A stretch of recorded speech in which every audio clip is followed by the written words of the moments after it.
Alan Moore is the man behind the mask worn by computer hackers and Occupy protesters the world over.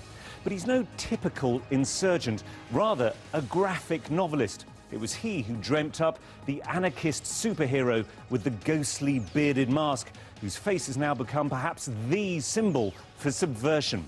Alan Moore has in the past championed graphic novels, book-length comics, for their effect on politics and culture.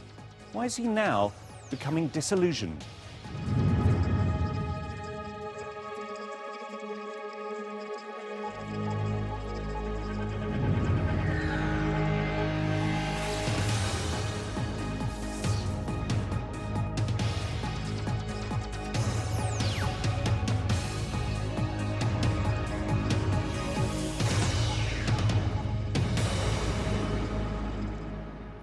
Alan Moore, welcome to Hard Talk. A pleasure to be here, Tim. I described you as a writer of graphic novels, but you've said in the past that the term comics will do just as well. But these aren't comics like most people might think of them. That's true. I mean, I suppose that in the 1980s, there were a few comic books that were actually handling more adult material, not necessarily in terms of sex or violence, but actually more intelligent ideas. And there were only a few of them, but the comics industry tended to seize upon them and come up with this catch-all phrase of graphic novels that, with the best will in the world, a load of collected Spider-Man stories is not a novel. No, but some of the work that you have put out does sit more happily in terms of novel rather than comic. I mean, Time magazine put one of your novels, Watchmen, on its list of 100 greatest ever novels. I'm wondering whether you were proud to be made part of the canon or whether the anti-establishment bit of you was a bit cross about that. Well, I wasn't very sure about that Time magazine poll because I believe that for a few weeks Watchmen was not only on the 100 best list, but for a few weeks it was at the top of it. I think it ended up in the top 5. I can easily think of 100 great American novels that probably would have deserved to be there rather than me. But no, it was a nice thing that people thought so well of the book. And Watchmen themselves, I mean, this is a bunch of superheroes or heroes who are not in your normal superhero mould. They're raddled, they're slightly degenerate, they're damaged individuals, aren't they? You're trying to subvert the genre. Well, it was more a case of when we actually did Watchmen, I was trying to think what these fairly ridiculous characters would be like if they were actually existing in a real world. I mean, in the real world, we have lots of traumatised children, but very few of them go on to become bat-themed vigilantes. So I was trying to imply that if you were going to put on a costume and fight crime, it would probably be for all sorts of complex and probably unpleasant reasons. And some of them meet fates that are sort of pathetic, aren't they? I mean, the one who gets his cape caught in the revolving door of a bank and ends up being shot by one of the armed robbers that he's trying to protect the customers against. Yeah. Again, it's a matter of subversion, isn't it? Well, yes, and also, I mean, we took the standard Batman image, the person who is compulsively dedicated to eradicating crime. And thinking about that in the real world, it seems that such a person would probably be a lonely, paranoid vigilante. He'd probably have terrible hygiene habits, no friends. This seemed to be a more feasible reality rather than living in a mansion and having a sumptuous bat cave.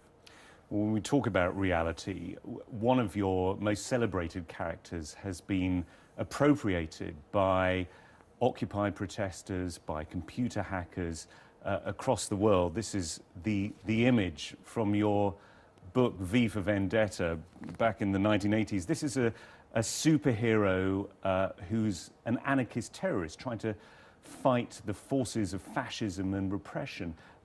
Is this character a hero for you? Well, we called the very first episode The Villain.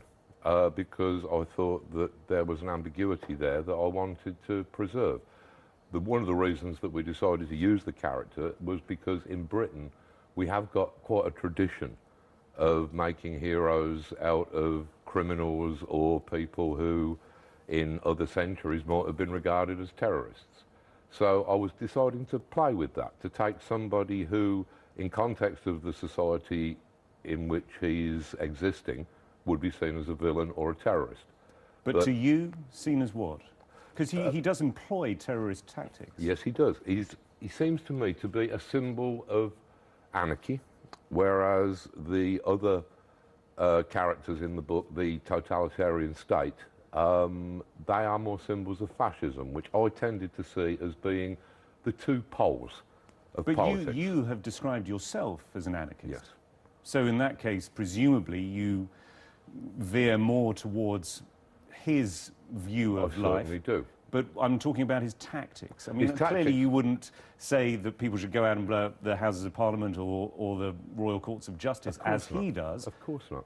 But he uses violence for a purpose. Is that something that That you is can something which sympathise with? I don't sympathise with. In fact, in the actual book, I haven't seen the film, but I believe that this wasn't really expanded upon in the film. But in the book, we took a great deal of trouble to actually examine the fact that, all right, this guy is the titular hero of the story. Is it all right for him to kill people just because he's the hero? And I think in book 3, it's finally decided that no, it isn't. That killing people is always wrong. And at that point, the initial hero, V, stands down and lets a non-violent person take over the role. So it was an exploration of ideas. You have said, though, and I guess your tongue was slightly in your cheek, but you have said that if we were to take out all the leaders tomorrow and put them up against a wall and shoot them, and it's a lovely thought, so let me just dwell on that for a moment before I dismiss it, but if we were to do that, society would probably collapse because, as you say, people have become so conditioned to being led. Nonetheless, there is a pointed side to that, isn't there? Well, yes. I mean, I suppose that coming from Northampton, which during the 17th century, we were pretty much at the centre of the Civil War. And yes, feelings did run high. We tended to support Cromwell, and as a result, we had our castle pulled down when Charles II got to the throne.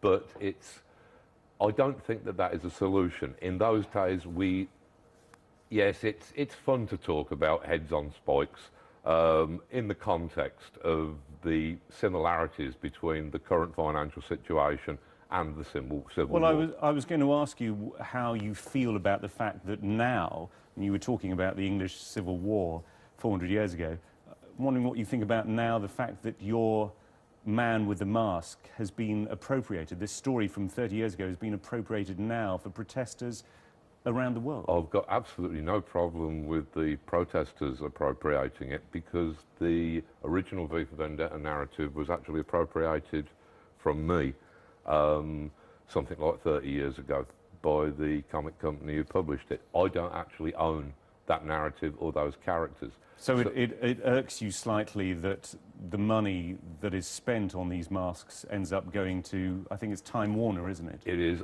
I find that more funny than irksome. I like the idea that a corporation like Time Warner should be enabling a big anti-corporate movement like Occupy or like Anonymous. Do you think it's appropriate, though, that, I mean, your character was fighting in a fascist dystopia? These are people protesting about a financial crisis now, or too much surveillance from the government. It doesn't ring absolutely true, does it? No, I mean, you wouldn't call our current circumstances fascism. You would have to say historically that our current economic circumstances historically seem to lead to fascism. I mean, you've only got to look at sort of Germany during the 20s and 30s. In these kind of conditions, you will tend to get far-right groups being able to scoop up a lot more disenfranchised people who perhaps come to feel that these people represent the only option. You've also explored sexual politics in a very confrontational way in some of the work you've done. I'm thinking in particular of a book called Lost Girls, which explored the sexual fantasies of three figures from children's literature: Alice, Dorothy from The Wizard of Oz, Wendy from Peter Pan. You put them in very sexually explicit scenes in your book. What was your thinking behind this? Were you just trying to shock? Not at all, no. The original thinking behind Lost Girls, when me and the artist Melinda Gebbie, who has since become my lovely wife, we were originally thinking that it seemed a bit strange that almost every other subject in the human world is considered fit for writing literature about or creating art around. Whereas sex and sexuality, which is something which concerns all of us, the only genre which talks about it is this fairly despicable, under-the-counter genre that has absolutely no standards. But these are characters that you plucked out of children's literature. I think that is what is some of the shock in this, and also you put them in positions that are incestuous. You show children as young as 14 having sex. So it's not just a celebration of sex, it's also really pushing the boundaries of what is deemed to be acceptable. Well, this is it. We wanted to do a piece of pornography that was pornography in the traditional sense, but which addressed all of the problems that people have with pornography, particularly the feminist problems. Well, it's interesting that you use the word pornography, because people do draw a distinction between erotica and pornography, and they say that pornography is something that degrades. Yes, I was very careful to use the word pornography all the way through the 18 years that it took us to actually complete Lost Girls, because I think that erotica it's avoiding the point, isn't it? I mean, erotica means pertaining to love. Most of it, as far as I can see, it's pretty much about sex, isn't it? There's not a great deal of love in erotica, whereas pornography, that I believe means drawings or writings of wantons, if you like, which seem to be a much more appropriate thing. There's also the class element that sort of, if you can understand the French references or the clever allusions, then you can be reading erotica. But my dad would have had to have been reading pornography. You're sounding very sort of cool and intellectual about this. I'm sure that some people, though, would have problems about the fact that you were drawing images of children involved in sex or sexual activities. What we wanted to do was to be as comprehensive about the human sexual imagination as is possible. And I would point out that the word drawing is quite a crucial one there. So you're withdrawing some of the shock because these aren't photographic images? These are not real people at all. They are exactly as old as the paper on which they are printed. And one of the points that we wanted to make with Lost Girls was that in cultures where they have a different attitude towards pornography to the attitude which is prevalent over here and in America, I'm talking about places like Denmark and Spain and the Netherlands, they do not see it as in any way a stigma to be reading pornography. It's just accepted as a normal human course of action.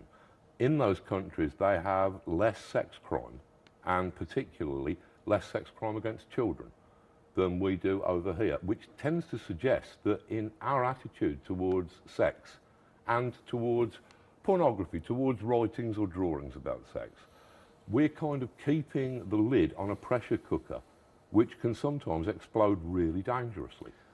So you've attempted to be radical in your work, but you have also been dragged into the mainstream by the fact that movie adaptations have been made of your works, of Watchmen, of V for Vendetta. Originally, you were happy to accept the money that brought in.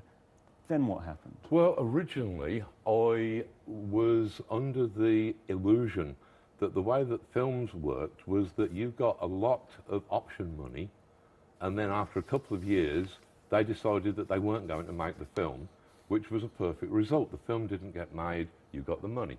Then they actually made a couple of my films, and at that point I decided, well, I'll just distance myself from them as much Why? as is possible, because the films have got nothing to do with my books, and because the books themselves were actually written to show off what the comics medium can do that films can't. Why did you sell the film rights in the first place then? Well, in the cases of From Hell and League of Extraordinary Gentlemen, this was basically sold on the assumption that the films probably wouldn't get made. Well, I mean, you were trying to get money for Old Rope. Trying to get money for Old Rope. But you can hardly complain when they do then make the films. No, well, I can complain about actually how those films turned out. I originally was trying to sort of take the position of, all right, I will not be going to see these films, but I wish them well. Then, when I actually heard about them, I kind of realised that these were absolutely nothing to do with my books. But just to be clear, you've never seen these films? Never seen them. Well, how can you pass judgment on them? Well, I do prefer to criticise things from a position of ignorance. But sort of, I've also got a lot of friends who have seen these films and who are familiar with the books. And they assure me that there is only a coincidental resemblance. So at this point, I decided that if in future people were going to be making films of my work, and remember that most of my work I do not own, so I do not have a say in whether these films are made or not. But I decided that in the case of, say, V for Vendetta and Watchmen, that if they were going to be making films of any of those characters, that I would give all of my money to the artists and in return would have my name taken off of the film. What's the problem with reimagining your work? I mean, you did that with Lost Girls, you did it with The League of Extraordinary Gentlemen. You take other people's work, in this case literature, and you rework it for your own edification. What's the problem with Hollywood doing the same for your work? Well, there's not a problem for anybody other than me. The thing is that... So it's a personal problem rather than a personal problem, and also I would say that it's a problem of trying to adapt from one medium to another. I believe it very seldom works, and I would also say that the films that I actually enjoy were generally written as films.